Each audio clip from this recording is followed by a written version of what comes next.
Alright, hello. Welcome back to the channel, everybody, and hi there if you're new. So, today we're going to be discussing a very interesting vehicle, which is quote-unquote a supercar.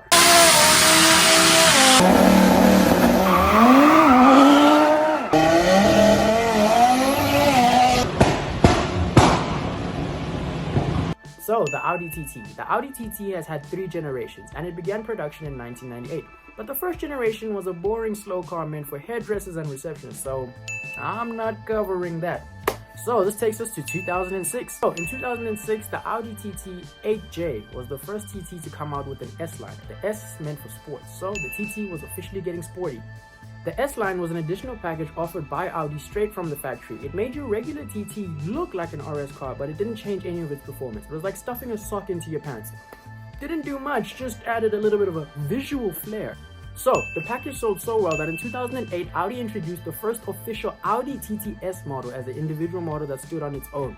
And this model had a 2-liter TFSI engine that was an inline 4, making a pretty reasonable amount of horsepower. So, it came with a modified block, a new cylinder head, and more powerful fuel injectors. Altogether, this made 268 horsepower and 350 Newton meters of torque.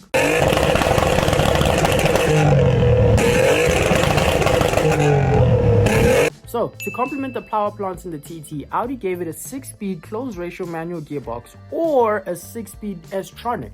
So, it's safe to say that the TT was officially getting spicy, and this was before the V8 R8 had hit the streets yet. So, this was technically the best two-door offering you could get from Audi.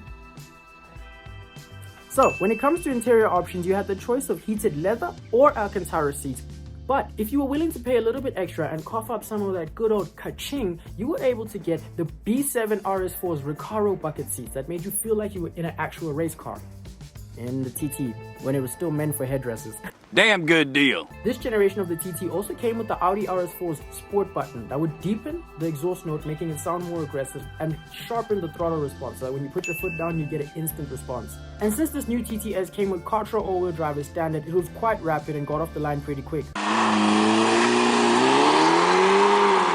This car did 0 to 100 in 5.2 seconds and topped out at 250 kilometers per hour, which was pretty impressive. But all of what I just said was nothing compared to a real RS car. So in 2009, when Audi officially launched the TTRS.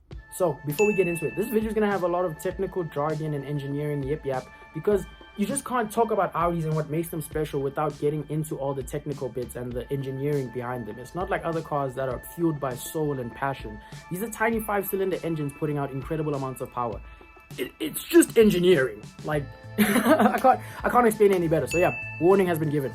The new TTRS was now featuring an all-new 2.5-liter 5-cylinder turbocharged petrol engine producing 335 horsepower and 450 Newton meters of torque.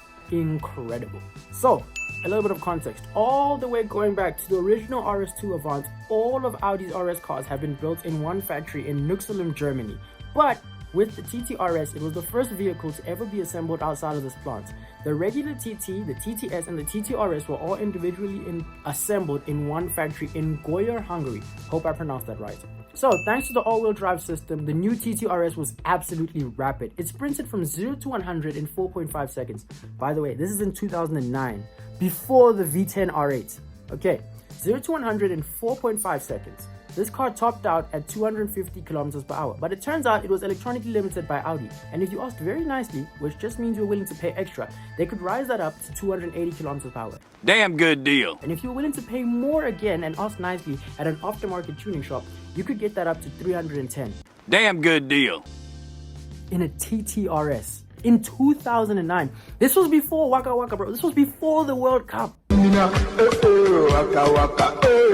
But Audi and the VW group as a whole made a huge mistake. The gearboxes in these cars could not handle all this brand new power. All those big German buff horses were destroying the gearboxes and the cars were fucking killing themselves.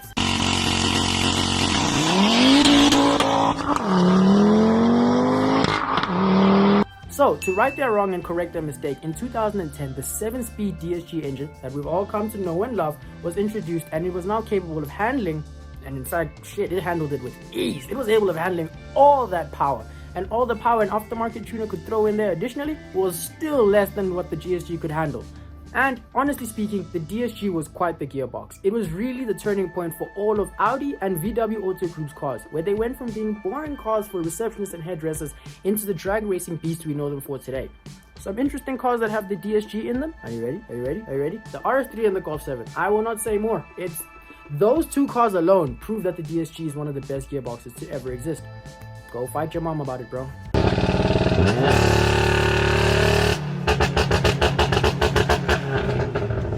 So here's a little bit of additional context, still within Audi's own model range, but on a different car. In 2012, the inline 5 engine, the turbocharged one, was revised once again and modified for the RSQ5, a compact sport SUV. So in order to make the same engine capable of powering this new performance SUV, Audi turned the power up all the way to 355 horsepower. And now, after turning all the power up, Audi sat there and realized, damn, they have a more powerful engine that weighs the same and still consumes the same amount of fuel. So they shoved it right back in the TTRS and made that shit even faster.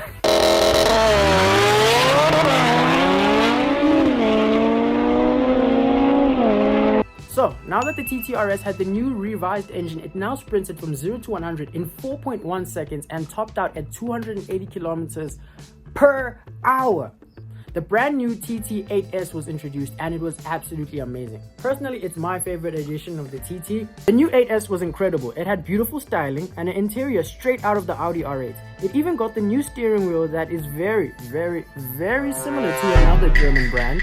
So the new Audi TTs were being built on the MQB platform, and this was a platform destined for greatness from the beginning. So the new generation of TTs came with a 315 horsepower engine, which was a 2-liter. But this is when the TTRS got really impressive, because it was now featuring the 2.5-liter 5-cylinder engine from the Audi RS3, making 394 horsepower stock.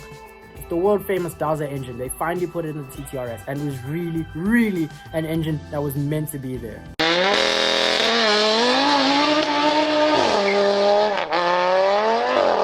The highest spec of the Audi TT was the Audi Sport Performance Pack that had a huge front splitter, canards and a new bonnet.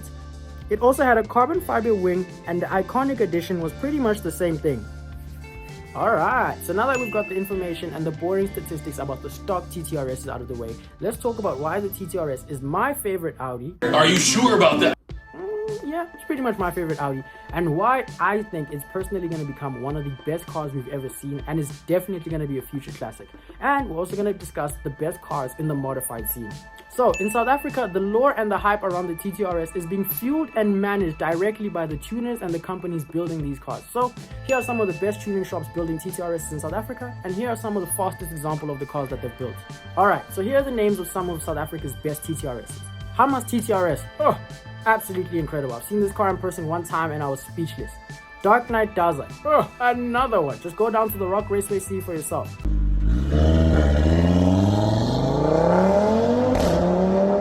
Speaking of the Rock Raceway, Boss TTRS, the blue one. Oh, yo, don't get me started.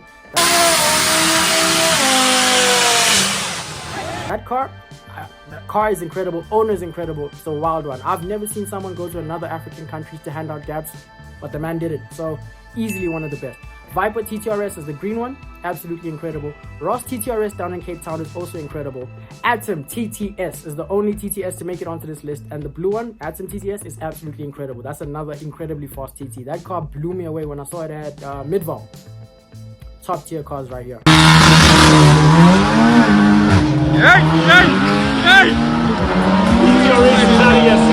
Now, in terms of the shops building these cars, QT Performance is the first one. QT Performance is absolutely insane, followed by Insane Racing. Insane Racing is putting up some incredible numbers, and the fastest one in the country, Hamas, that ran an 8.7 and could technically run an 8.5 on a good day, is incredible. That car was built by them as well. J&K Performance also has an extremely fast TTRS.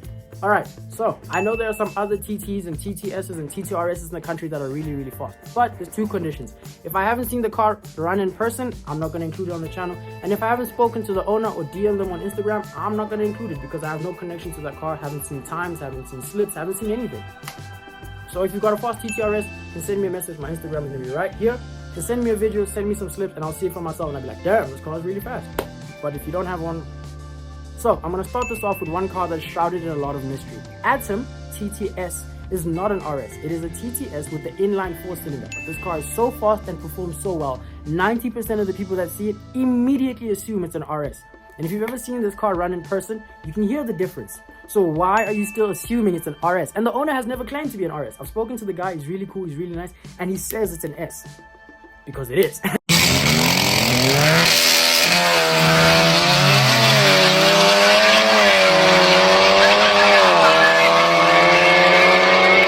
So, easily the famous TTRS in Africa. The whole continent is the Admiral General Boss TTRS. I have no idea what setup this car is running right now because this car is always in for more mods and upgrades. But last we heard of the car, it's a full trim street car that runs a 9.6 second quarter mile. It has incredible performance thanks to its IMS 1100 turbo kit and a stage. We're not sure what stage the tune is, but this car was also built by QT Performance, so we know it's up there.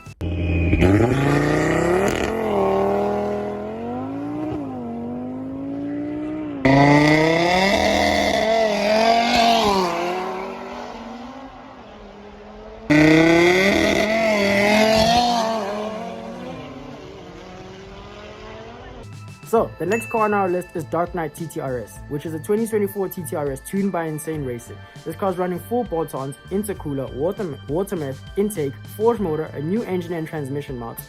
It has the Exona 8 850S turbo kit on it, and it's one of my favorite builds because it's a full trim spec TTRS. It still has a whole interior and everything, and if you saw it, you'd be none the wiser. I saw it at the Rock and I had no idea this was as fast as it is until it started running. So, the current record for a TTRS in South Africa is 8.5 seconds, and this record is held by the Hamas TTRS, built by Insane Racing.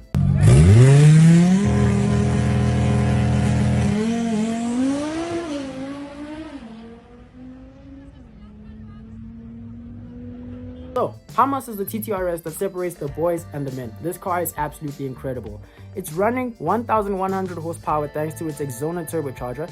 This TTRS is even faster than some twin-turbo R8s and some twin-turbo Huracans. It has full upgraded forged engine, it has upgraded clutches, custom fabrication by G-Force and JT. Hamas has a full roll cage, has a race seat and a 4-point harness, has a fire extinguisher, and due to the high exit speed, which are often 260 kilometers or more, it has a full parachute attached to the back. The reason I love this car is because it's extremely reliable and has been proven to run some great times. I've seen it at the Rock and I've also seen it at Midvar. And at Midvar, I was blown away. This car is absolutely incredible. The sound alone, I can't imagine what it'd be like sitting in that car on a full speed run. That would be absolutely incredible.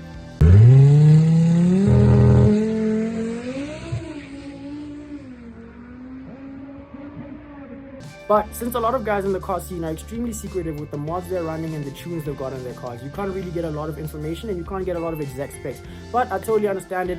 A lot of guys are running these businesses to feed their families with it, so I wouldn't be giving out my secrets either.